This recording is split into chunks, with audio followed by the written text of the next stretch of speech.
नमस्कार जय श्री जगन्नाथ दर्शक बंधु मुझे देवानंद आपको स्वागत करुँच दर्शक बंधु आप सीधा सड़क देखिपे आज आम सहित नना जोड़ी सीधा सड़क नना सहित कथा अनेक घटना भितर आपण जानुंट शुणुंट अनुभव करुँच से जहाँ सब घटना घटुची आपण अंगे लिभाऊँच आगू एमती तो परिस्थिति जटिल हो जाऊँगी धीरे धीरे आम सहित जोड़ी होती नृसिंहनाथ मिश्र महोदय एवं से आखंड मंदिर जे पूजक सीधा सड़क नना सहित कथा आम सहित जोड़ी होकर रही था भिडियो शेष पर्यंत नना आपको प्रणाम आम चैनल को स्वागत।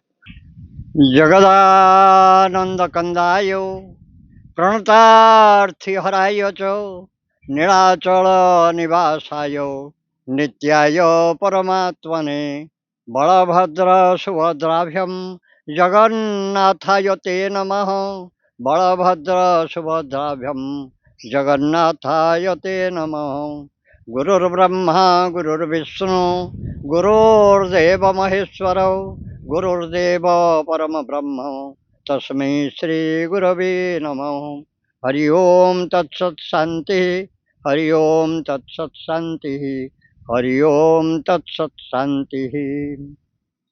मु आज्ञा चारोटी जिनिष कहबी जो चारोटी जिनिष कहबी तार अभाव वर्तमान सृष्टि अपभ्रंश गति करुच्ची एवं विपद को टाणी आणुची। से चारोटी जिनिष है सत्य शांति दया क्षमा।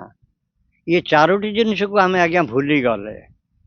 सत्यरु उत्पत्ति सत्यरु पालन सत्यरु इंद्र पालई सत्यता रहिले अरिष्ट खंडिब कृतांत भय करई सत्य सनातन सत्यरु धर्म धारणा ज्ञान सत्य आज्ञा आसला। सत्य आम सत कथा कहूचे सत बाटे चलुचे सत्कर्म करुचे सत्य सत्य जिनस कौन अच्छी सत्यता उपलब्धि कई लोक करुँच कहीं सत्यता रहिले सबु जिनस चली जाए। तेणु आमठू जो सत्यता चलीगला आमर निजस्व आउ कि रहा शांति गोटे जिनस शांति रे भोजन शांति रे शयन शांति रे भाषा व्यवहार शांति रे समस्त क्रिया कर्म मान करिबा होई मौन शांति शांति भज शांति रु जन्मिब ब्रह्म तेज। आज्ञा से शांति अच्छी वर्तमान लोक शांति रे सोई पारुचंती शांति रे खाई पारुचंती ना शांति रे गाधई पारुचंती ना शांति को जिनस अच्छी कि जे विवाह कार्य कर शांति रे कर बापार शुद्धि कार्य कर शांति रे कर ना आज्ञा तामसिक धरण चली शांति आठी आसो कौटी। आज्ञा वर्तमान देखा जाउची जदि बापार शब पड़ी रही पुओ जदि डाकिकी आत्म लोक कांधे श्मशान को नौची आगे आगे आसूची मद भाटी चारि पांचटा बोतल पीले कांधे नेबे संस्कृति आमर ये रही आसिक। आज्ञा तेणु शांति जिनस पड़े गला सत्य गला शांति गला दयार सहित जीव नीति प्रति पालन पोषण करुथिब दयार भंडार विस्तार करिण दया सागर को समर्पिब दया निधिंकर दया बिनु भबु नाही पार। आज्ञा से दया भाव मनुष्यर अच्छी थिला केतेबेले थिला आमर पूर्वपुरुष मान पाखे थिला आम ठू सी हारीगला चलीगला। आज्ञा सत्य सत्य गला शांति गला दया गला दयार सहित जीव नीति प्रति पालन पोषण करुथिब अर्थ दया मनोभाव आसिले दयार मनोभाव आसिले मनीष सबू जीवजंतु प्रति दया मनोभाव आसो मनीष प्रति दया मनोभाव आसो श्रद्धा भाव सृष्टि हम स्नेह भाव सृष्टि हम। आम आज्ञा जदि जो भिकारी आसी कौन प्रकार गोटे छिंडा पिंधिकी आसी कौन कर देखिकी आमरी यही समाजर पिला बड़ बड़ लोकंर पिला घृणा कर गोटे कुकुर आज्ञा राति आपण घर जगिकी शोला बुढ़ा हो गला सी आज्ञा कामुड़ा कामुड़ी होकर दिहरे गोटे घा हो गला से घार जदि पोक चलिले कि गंध है यही मनीष यही घर वाला आदर करुले यही घर वाला गरम पानी छाटुंट से कें कें होकर पड़े जाऊँगी। आमर दया दयार सहित जीव नीति प्रति पालन पोषण करुथिब दयार भंडार विस्तार करिण दया सागर को समर्पिब। आज्ञा दयार भंडार विस्तार कर दयार भंडार टाक खोलीदेव। आज्ञा କାହିଁ ସେ ଦୟା? ଆପଣଙ୍କର ତ ଦୟା ନାହିଁ, ଭଣ୍ଡାର ଖୋଲିବେ କୋଉଠି ଆଜ୍ଞା?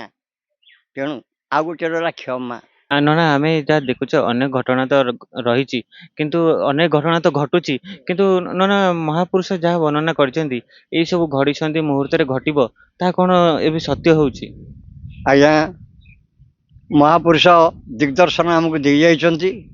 ମହାପୁରୁଷଙ୍କର ବାଣୀ ଆମେ ପାଳନ ନ କରିଥିବାରୁ ବର୍ତ୍ତମାନ ଭୋଗୁଛେ। ତେଣୁ ମହାପୁରୁଷ, ଆମେ ପୁରୁଷ, ସିଏ ମହାପୁରୁଷ। ମହାପୁରୁଷ କେତେବେଳେ ଆଜ୍ଞା ଖରାପ କଥା କହିନାହାନ୍ତି, ଖରାପ ବାଟ ଦେଖେଇ ନାହାନ୍ତି, ଖରାପ ନୀତି ଦେଖେଇ ନାହାନ୍ତି, ଖରାପ ପଥ ବି ଦେଖେଇ ନାହାନ୍ତି। ତେଣୁ ମହାପୁରୁଷ ଯାହା କହିଛନ୍ତି ଆମେ ତାର ସବୁ ଓଲଟାଟା କରୁଛେ ଆଜ୍ଞା। ସିଏ କହିଛନ୍ତି ଭଲ କଥା, କିନ୍ତୁ ଆମେ ସେଟା ବୁଝିପାରୁନେ, ଜାଣିପାରୁନେ, କାର୍ଯ୍ୟରେ ଲଗେଇ ପାରୁନେ। ତେଣୁ ଆମେ କହୁଛେ ଏଟା ସବୁ କ'ଣ ହଉଛି, କିଛି ନାହିଁ କିଛି ନାହିଁ। ଯିଏ ଆଜ୍ଞା ଖଟେଇଛନ୍ତି ସେ ଠିକ ପାଇଛନ୍ତି, ସେ ଠିକ ବାଟରେ ଯାଇଛନ୍ତି, ତାଙ୍କ ପିଲାମାନେ ବି ମଣିଷ ହଉଛନ୍ତି, ସେମାନଙ୍କର ଆଜ୍ଞା ସବୁ ଜିନିଷ ଅଛି। ତେଣୁ ମହାପୁରୁଷ କେତେବେଳେ ଖରାପ, ଏଇ ଦେଖନ୍ତୁ ଆଜ୍ଞା, ମହାପୁରୁଷଙ୍କ ପାଖରେ ବର୍ତ୍ତମାନ ଜ୍ୟେଷ୍ଠ ପୂର୍ଣ୍ଣିମା ଦିନ ଲକ୍ଷାଧିକ ଲୋକ ହେବେ।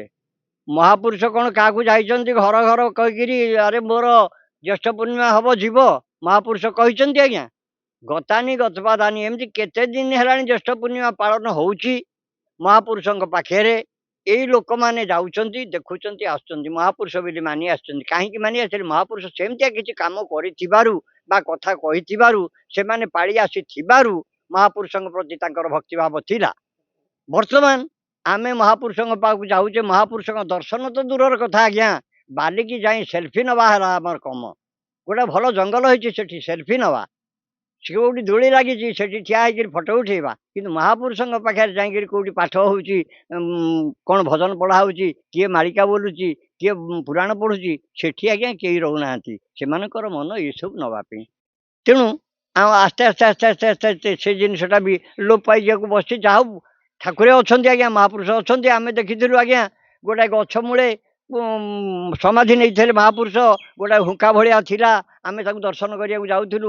କାଳକ୍ରମେ ସେ ବଢ଼ିଲା, ବଢ଼ୁ ବଢ଼ୁ ବଢ଼ୁ ବଢ଼ୁ ଲୋକମାନଙ୍କର ବି ଭାବଧାରା ବଢ଼ିଲା। ତେଣୁ ଆସ୍ତେ ଆସ୍ତେ ସେ ବଢ଼ୁ ବଢ଼ୁ ବର୍ତ୍ତମାନ ଆଜ୍ଞା ପଥରରେ ହେଉଛି କି ପ୍ରକାର ମନ୍ଦିର ଆମେ ଦେଖିପାରିବୁ କି ନାହିଁ, କିନ୍ତୁ ଦେଖୁଛୁ ମନ୍ଦିର ଆସିକିରି ସମ୍ପୂର୍ଣ୍ଣ ହବା ରହିଲାଣି। ଯାହା ହଉ ଆମର ବି ଗୋଟେ ଥିଲା, ମହାପୁରୁଷ କ'ଣ ଏମିତି ଗଛ କହି ଗଛ ପାଖରେ ରହିବେ?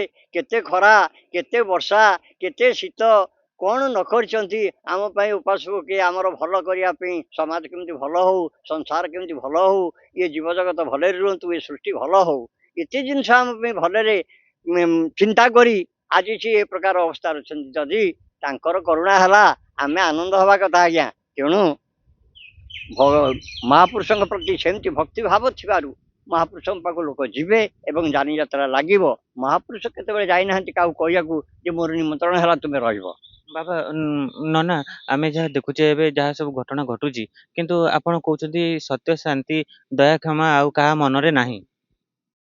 ଆଜ୍ଞା ଅଛି, ଅଛି, ସତ୍ୟ ଅଛି, ଶାନ୍ତି ଅଛି, ଦୟା ଅଛି, କ୍ଷମା ଅଛି। ସତ୍ୟ ଖୁବ୍ କମ୍ ଲୋକଙ୍କ ପାଖରେ ଅଛି। ସତ୍ୟବାଣୀ ବି ଲୋକଙ୍କ କହୁଛନ୍ତି, ସତ୍ୟ ଲୋକ ଅଛନ୍ତି, ସତ୍ କଥା କହୁଛନ୍ତି, ସତ୍ ପଥରେ ଯାଉଛନ୍ତି। ସତ୍ୟତା ଯଦି ନ ରହିଥାନ୍ତା ଆଜ୍ଞା, ଚନ୍ଦ୍ରସୂର୍ଯ୍ୟ ଆତଯାତ ହୁଅନ୍ତେନି। ସତ୍ୟତା ଅଛି, କିନ୍ତୁ ପରିମାଣ ଖୁବ୍ କମିଯାଇଛି। ବୁଝିଲା, ସବୁର ପରିମାଣ କମିଯାଇଛି। ସବୁ ଅଛି ଆଜ୍ଞା, ଶାନ୍ତି ଅଛି। ଲୋକ କ'ଣ ଶାନ୍ତି ପାଉନାହାନ୍ତି? ଆମର ସାତ୍ଵିକ ଆହାର। ମୁଁ ଜଣେ ବ୍ରାହ୍ମଣ ଆଜ୍ଞା, ମୋର ସାତ୍ଵିକ ଆହାର ହେଉଛି ଖାଦ୍ୟ। ମୁଁ ଯଦି ଆମିଷାଶୀ ଖାଦ୍ୟ ଖୋଜିବି, ତେଣୁ ମୋର ଖର୍ଚ୍ଚ ବଢ଼ିବ। ତେଣୁ ମୋତେ ଅସତ୍ୟ କହିବାକୁ ପଡ଼ିବ, କାହାକୁ ଧାର କର୍ଜ କରିବାକୁ ପଡ଼ିବ, ପଇସା ମାଗିବାକୁ ପଡ଼ିବ। ଯଦି ନ ମିଳିଲା ତାହେଲେ ବିରକ୍ତି ଭାବ ଆସିବ। ଶାନ୍ତି ଆସିଲା କି? ଶାନ୍ତି ବି ପଳେଇଗଲା। ସତ୍ୟ ଆଜ୍ଞା ବଚନ ରଖିପାରିଲିନି, ପଇସା ଦେବି ବୋଲି କହିଥିଲି, ଦେଇପାରିଲିନି, ମିଛ କହିକିରି ଆଣିଲି, ଦେଇପାରିଲିନି। ତେଣୁ ସତ୍ୟ ବଚନ ରଖିପାରିଲିନି, ସାରିଗଲା। ନିଜକୁ ନିଜେ ହରେଇ ଦେ। ଲୋକ ଅଛନ୍ତି, ଆମରି ସମାଜରେ ଲୋକ ଅଛନ୍ତି। କେହି ଲୋକ କହିଯାଉଛି ଆରେ ବାପା ମୋର ତ ଶେଷ ସମୟ ହେଇଗଲା, ମୁଁ ଗାଁରେ ସେ ବଡ଼ବାପାଠୁ ଆଣିଥିଲି ତୋର ନାଁ ଲେଖାଇଲା ବେଳକୁ କଲେଜରେ 3000 ଟଙ୍କା। ମୁଁ କାହିଁ ତାର ଧାରୁଆ ହେଇକି ରହିବି? ତୁ ଯଦି ପାରିବୁ 3000 ଟଙ୍କା ବାପା ଦେଇଯିବୁ, ନହେଲେ ନାହିଁ ମୋ ମନଟା ଆତ୍ମାଟା ମୋର ସବୁବେଳେ କାନ୍ଦିବ। ମୁଁ ଆଣିଛି 3000 ଟଙ୍କା। ଏ କଥା ବାପ ପୁଅ କହିକି ଯାଉଛି। କାରଣ ବାପର ସେତିକି ସଦ୍ଭାବ ଥିଲା, ବାପ ସେତିକି ଜାଣିଥିଲା ଯେ ମୁଁ ଆଣିଛି ବୋଲି। ତେଣୁ ଆଜିକାଲି ଆଜ୍ଞା ଆମେ କହୁଛେ, ଯଦି ମୋର ଗୋଟେ ସାଙ୍ଗ ଯାଇଛି କୋଉଠିକି ମୋତେ ଯଦି 5,000 କି 10,000 ଟଙ୍କା ଦେଇକିରି ପଳେଇ ଯାଇଛି ହଠାତ୍ ତାର ଆକ୍ସିଡେଣ୍ଟାଲ ଡେଥ୍ ହେଇଗଲା, ମୁଁ ଆଜ୍ଞା ଆନନ୍ଦ ଅନୁଭବ କରୁଛି, ଆହା ମୋର 10,000 ଟଙ୍କା ରହିଗଲା, ଆଉ ଆସିବନି ନା ମାଗିବନି, ମରିଗଲା। କିନ୍ତୁ ଆଜ୍ଞା ମୁଁ କ'ଣ ହେଲି? ମୁଁ କ'ଣ ହେଲି ନିଜକୁ ଭାବନ୍ତୁ, ତା ପାଖରେ କ'ଣ ହେଲି? ସତ୍ୟ କହିଲି ନା ଅସତ୍ୟ କହିଲି? ତେଣୁ ସବୁ ଜିନିଷ ଲୋକଙ୍କ ପାଖରେ ପରିପୂର୍ଣ୍ଣ ଅଛି, କିନ୍ତୁ ଲୋକ ତାକୁ ୟୁଟିଲାଇଜ୍ କରିପାରୁନାହାନ୍ତି ଆଜ୍ଞା।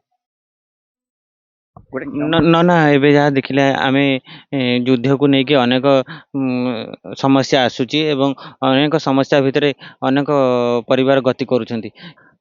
ଯାହା ମହାପୁରୁଷ ଲିଖିଥିଲେ ତାହା ସତ୍ୟ ହେଉଛି। ଏଇଟା କ'ଣ ନନା ସତ୍ୟ କଥା ଯେ ମହାପୁରୁଷଙ୍କ କଥା ଏବେଠାରୁ ଆରମ୍ଭ ହେଇଗଲାଣି, ଯାହା ସବୁ ସେ ବର୍ଣ୍ଣନା କରିଥିଲେ? ମହାପୁରୁଷ ଆଜ୍ଞା ଯାହା କହିଥିଲେ ଏବେଠୁ କ'ଣ ବର୍ଣ୍ଣନା ହେଇଛି, ଆରମ୍ଭ ହେଉଛି, ବହୁତ ଦିନଠୁ ଆରମ୍ଭ ହେଇଗଲାଣି। ଆପଣ ଦେଖନ୍ତୁ, ଆମର ଠାକୁର ଅନୁକୂଳ ଚନ୍ଦ୍ର ଆସିଲେ ମହାପୁରୁଷ, ସିଏ ବି କହିଲେ ବନର ସନ୍ନ୍ୟାସ ସାଜ ନାହିଁ, ମନର ସନ୍ନ୍ୟାସ ସାଜ। ମନର ସନ୍ନ୍ୟାସ ସାଜିବାକୁ ହେଲେ ଆମକୁ ସଂସାର ଭିତରେ ରହିବାକୁ ପଡ଼ିବ।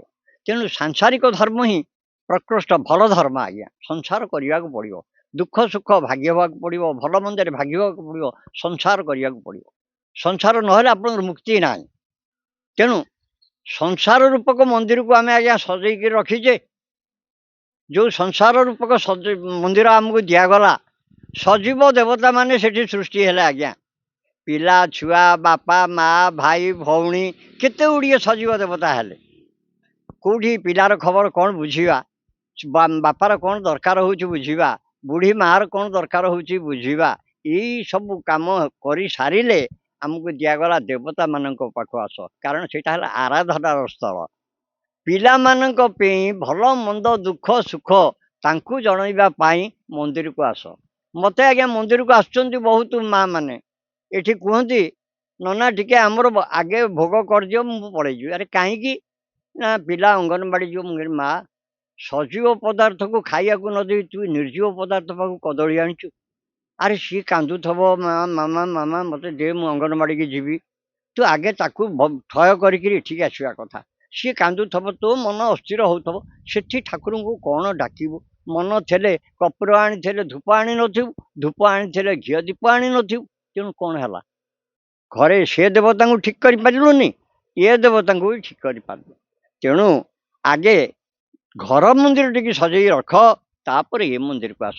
ସେ ମନ୍ଦିର ତ ଅସଜଡ଼ା ହେଇଗଲା ଆଜ୍ଞା, ସେ ମନ୍ଦିର ତ ଅସଜଡ଼ା ହେଇଗଲା, ସବୁ ଯାକ ଅସଜଡ଼ା ହେଇଗଲା ଆଜ୍ଞା। ପୁଅ ବାଟରେ ଗଲା। ବର୍ତ୍ତମାନ ଦେଖନ୍ତୁ, ବୁଢ଼ୀ ମା ରୋଗ ଶଯ୍ୟାରେ ପଡ଼ିଛି, ପାଣି ଟିକେ ମାଗୁଛି। ବୋହୂ ଯଦି ପାଠ 2 ଅକ୍ଷର ପଢ଼ିଛି ବା ଚାକିରି ଖଣ୍ଡେ କରିଛି, ସିଏ ତା ବାଟରେ ବ୍ୟସ୍ତ ରହିଛି, ବୁଢ଼ୀ ମା ପାଖକୁ ଚାହୁଁନି। ସେ ବୁଢ଼ୀ ମା ସେମିତି ଆଣ୍ଠି ହାତ ଧର, ମାନେ କବାଟ ଧର, ବାଡ଼ି ଧର, କାନ୍ଥ ଧର, ଆସିକିରି ପହଞ୍ଚୁଛି, ପାଣି ଟିକେ ପାଉଛି। ଆଜ୍ଞା ସେଇଟା ମୁଁ ନିଜେ ଅଙ୍ଗେ ଲିଭଉଛି। ମାନେ ସେଇ ଯେଉଁ ପରିସ୍ଥିତି କଥା କହୁଛନ୍ତି, ଏ ପରିସ୍ଥିତି ଦିନେ ପୁଣି ତାଙ୍କର ହବ ନା ନାହିଁ? ଆଜ୍ଞା କେତେବେଳେ ହବ? ଏବେ ତ ହେଇନି, କେତେବେଳେ ହବ ମଣିଷ କ'ଣ ଭାବୁନି? ଆପଣ ଯେତେବେଳେ ଆପଣଙ୍କର ଛୋଟ ଛୁଆକୁ, ଅଜ୍ଞାନ ଛୁଆକୁ ଗୋଟେ ଚାପୁଡ଼ା ମାରି ଦେଉଛନ୍ତି, ହଁ ଗୋଟେ ପିଲା କିଛି ଖରାପ କାମ କରିଦେଲା, ମାରିଦେଲେ, ପର ମୁହୂର୍ତ୍ତରେ ଆପଣ ବସି ଭାବୁଛନ୍ତି, ଯେତେବେଳେ ପିଲାଟା ଶୋଇପଡ଼ୁଛି ଆପଣ ତାଙ୍କୁ ଆଉଁସୁଛନ୍ତି, ଯେତେବେଳେ ଶୋଇପଡ଼ିଲା ବେଳେ ତା ପିଠିରେ ଧୋ ବାୟା କରି ପାଟି ବାଡ଼ଉଛନ୍ତି, ପିଲାଟାର ଯଦି ନାଲି ହେଇଯାଇଛି ବଡ଼ିଟା, ଆପଣ ଦେଖିଲେ ଆହା ପିଲା କ'ଣ କଲା? ହଁ ପେନ୍ଟା କେଉଁଠି ଫୋପାଡ଼ି ଦେଲା, ବା ପେନସିଲ୍ଟା କେଉଁଠି ଫୋପାଡ଼ି ଦେଲା, ବା କାଗଜଟା ଚିରି ଦେଲା, ଏତେ ବଡ଼ ବାଡ଼େଇ ଦେଲି। ଆପଣଙ୍କର ଅନୁତାପ ଆସୁଛି ନା ନାଇଁ? ଆସୁଛି।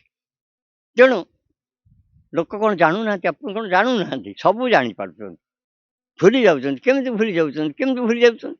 ଆପଣଙ୍କ ସେଥିପାଇଁ ଧ୍ୟାନ ଦେଉଛନ୍ତି। ମା ପଡ଼ିଛି, ଶାଶୁ ପଡ଼ିଛି, ବୋହୂ ତା କାମରେ ବ୍ୟସ୍ତ ରହୁଛି। ଶାଶୁ ମାଗୁଛି ପାଣି, ବୋହୂ ଦେଉନି। ତେଣୁ ପୁଅ କାନ ପର୍ଯ୍ୟନ୍ତ ସେ କଥା ଯାଉନି। କାହିଁ ଯାଉନି? ପୁଅ କ'ଣ ଆସିକିରି ମା ପାଖରେ ବସିକିରି ମାର ଦୁଃଖ ଯଦି ବୁଝନ୍ତା, ମା କୁହନ୍ତାନି ଆରେ ବାପା, ବୋହୂ ଟିକେ ମୋତେ ପାଣି ଦେଉନି ରେ, ମୁଁ ପାଣି ମାଗୁଛି, ସେ ପଳେଇ ଯାଉଛି। ପୁଅ ତାକୁ ଆକଟ କରିବାର ତାକତ ଅଛି ପୁଅର। ଭୁଲିଲା କିଏ? ପୁଅ ଭୁଲିଲା। ତେଣୁ ସଂସାର ଖରାପ ହେଇଗଲାଣି ଆଜ୍ଞା। ଆମର ଆଉ ମାନବିକତା ନାହିଁ। ମଣିଷ ଆମେ ସୃଷ୍ଟି ହେଇଛେ, କିନ୍ତୁ ଅସୁର ହେଇଗଲେଣି ଆଜ୍ଞା। आमर प्रकृति सब खराब हो गला मनीष ठेई सब जिन भरपूर थिला ये जो आपन कहली क्षमाटा मोर मन पड़ूनी आज्ञा मन पकईले कहबी कारण मो घरे मोर बुढ़ीटी कैंसर पेसेंट आज्ञा मुझे ठाकुर नीति करी गले तार किसी सेवा शुश्रूषा करी तेणु से जिनसा मोर मन पड़ुनी तथापि मुझे भावुची कहबी बिली हौ ना ना मु प्रथम आपन को पचारि आपण बहुत जटिल समस्या भितर गति करुछंती किंतु आपण कथा को एडे की धीरे धीरे पुणी से एଠିକି आसिले किंतु कहीदेले अनेक घटना भितर आपण बहुत चिंतार अछंती से चिंतारू हम भगवान पाखे प्रार्थना करूछु खूब शीघ्र आपण से चिंतार ना चिंता आज्ञा मोर घर को गले हुए जिते मुझे चली आसे मोर चिंता ये मान पाखे कारण यांकर तो पाटी फिटुनी ये तो गाधे नथिबे मु तो गाधुआ पाधुआ कर चंदन फंदन पिंधि लुगापटा पिंधि पलि आसी तेणु एठी आंको चिंताटा करे से चिंता मु किसी करना सी चली जाती मो चिंता पाखक मु जाकर पहुँचला घर सुख सुचारू रूपे सब हो हाँ बुढ़ी आम पानी फाणी पी तार जो दिया इलेक्ट्रिकल पाउडर फाउडर हेन टेन जहाँ कि कराई सी तार आराम से रही किए करुच्ची से ही जाऊँगी सी मो बोहू बा मो झील बा मो नातुणी आंको सब मुंडे पशिक प्रेरणा दौची अरे हे बुढ़ीटा से ये हो पा दियो किए कौन मुझे आज्ञा ता चिंता न करती सी कमी से जाता तेणु आज्ञा मुझे चिंता ना नना शेष आम दर्शक मान कहे ये 2026 नना आप निश्चय शुणुवे अनेक जटिल समस्या आसिकी सामना करने को पड़ुची जहाँ कौन महापुरुष लिखिते आम टिके पूर्व आप कहले एबेठारु नुहे केबेठारु ये आरंभ है ये 2026 एत जटिल समस्या कौन पे आज्ञा क्षीरटा उत्तरी पशिले कौन हुए चुली भितर पशि जाए सब तेणु वर्तमान क्षीर आसिक अधा बारणा उत्तरी आसला आज्ञा चारणा अंश अच्छी चुली पशिया डंगाटार नई जदि पारि होते आप जानी गोटे कालिया खिल अच्छी ताकू नाउरिया जी पारि करे से जानी कारण डंगार केते ओजन लोक संभाल से नाउरिया ही जानी थाए ताकू गोटे सतर्क घटी दिखाई कालिया खिल पर्यंत डंगार लोक बसैबू तार ओजन जिनस रखू कालिया खिल बुड़ीगला तोर कि तो बापार कि आउ कौन शक्ति रखिपार ना तेणु आमर बर्तमान आज्ञा कालिया खिल बुड़िया भली परिस्थिति रहा पृथ्वी होइब गलकुंडा मातिबे मदन भूसुंडा यहीटा कौन भूल आज्ञा पृथ्वी सारा गोलकुंडा हम आज्ञा देखो आप ये साधारण युद्ध बर्तमान विश्व युद्ध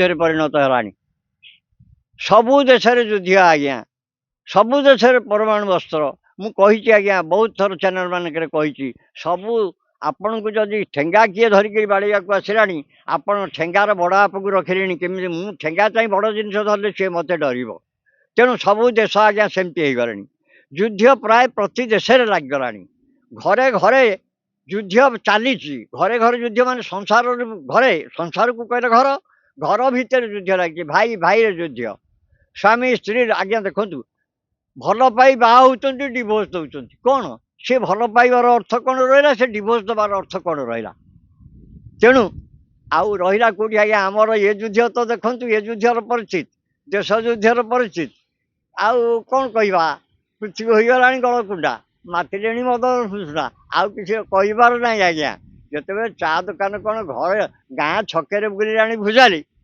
से युद्ध आउ कौन रहा आज्ञा युद्धर कियद अंश लोक देखी सारे आप कह कथा 12 हाथ खंडा बुलिले आज्ञा 12 हाथ खंडा रहीगला समस्त पाखे खंडा रहीगला 36 हाथ खंडा होगला से 12 हाथ खंडा आसवा आज्ञा ये 36 हाथ खंडा भी पाखे किसी संभाल पार्बनी से 12 हाथ खंडा आसब बुलेब चलो सबू हम आज्ञा 12 हाथ खंड कौन गोड़े आसवा हाणिक पलैजे तमरी भितर हणाहणी होकर मर तमरी भितर अस्त्र रही तमें तुम अस्त्र बलुआ हम सी निर्बलुआ मार सी निर्बलुआ जड़े भूणी बलुआ बाहर तुमको मार एमती आज्ञा यदुवंश ध्वंस है कादम्बरी पान कर यदुवंश ध्वंस होगला तेणु निश्चित भाई ये सृष्टि जीव कारण यही चाहूना भलटा शांति जिनस चलीगला आज्ञा मुझी शांति चलीगला तेणु शांति कौ देश ना